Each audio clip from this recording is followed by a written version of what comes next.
Decidueye is a Pokemon looking to whittle you down from a range. None of that is going to mean anything to you if you don't know what this character can do.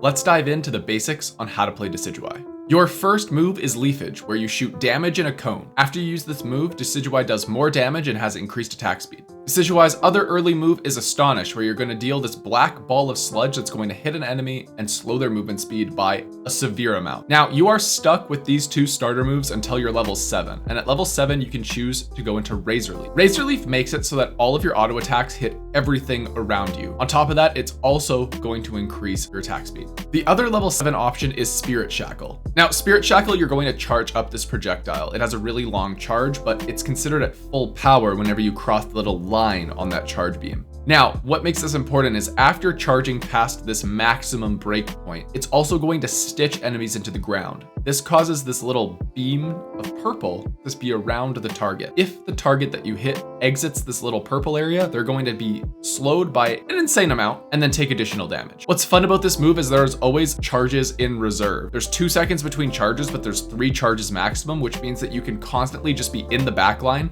sniping at enemy carries. Now at level 8, you get your other move. You can choose Leaf Storm. Leaf Storm just pushes everything that is up close to you away from you, and then it slows them down. The other level 8 option is Shadow Sneak, where you're going to increase your own movement speed and send out the shadow that's going to attach to the nearest enemy Pokemon that's by you. This attached shadow decreases enemy movement speed and greatly decreases their defense. Decidueye's Unite move makes them stand their ground and start dealing damage in a straight line. You can control the direction of this line, but I will note it does take a while to change the direction, so it's not like you can just follow someone who's up in melee range with you and keep up with them. So you're going to be sprinkling out damage, and it's going to be hitting the first target hit until the final swing. This final swing pierces through all enemies and does increased damage if the targets are below half health. This is a great move to use if you are not on top of the action. This move does nothing if you are getting dove. I can't say that enough. So now to touch on passives, Decidueye is always going to do more damage to enemies that are further away. And on top of this, Decidueye doesn't have a traditional boosted attack. Every time Decidueye lands a basic attack, he's going to get a stack. This stack increases the basic attack speed of Decidueye. At 4 stacks,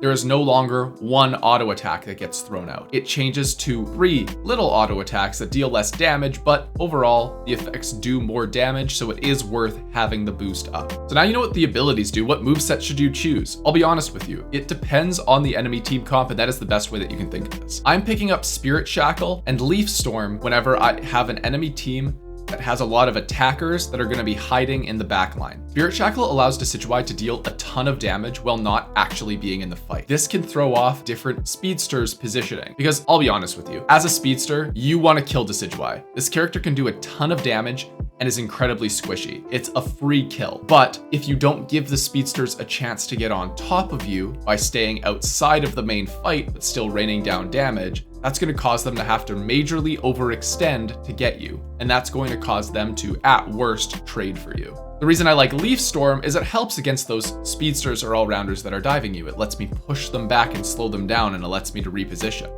But let's say the enemy is a little bit tankier and you want to be able to shred them down. Well, then I'm recommending you go into Razor Leaf and Shadow Sneak. This combination of moves allows you to be the tank killer. Remember, Shadow Sneak greatly reduces enemy defense, which means Decidueye is going to do a ton of damage. And Razor Leaf greatly increases attack speed for Decidueye, and when this move does get boosted at level 11, it also is going to drain extra damage based off of the target's remaining HP. The best part about Razor Leaf is you never have to worry about what your attack. You just pop this move and you're going to hit everything in the circle. Then just a word of advice, don't use the Unite move in active combat. If you're getting dove, this move will do nothing for you. You want to sit far back in a bush where this long-ranged Unite move is still going to be at play, and then you just want to rain down damage so that you can come in after and clean up, or while your team is fighting, sprinkle in that extra damage so that they have an unsung advantage in that fight. So get out there and start hitting snipes. I'll be honest, it's one of the most satisfying things in this game. That concludes my quick guide to Decidueye and Pokemon Unite. If you got any value out of this whatsoever, subscribe to this channel. I'm making more Pokemon Unite guides all the time, and I'd love to have you around. That's all from me. Have a great day, and I'll see you next time.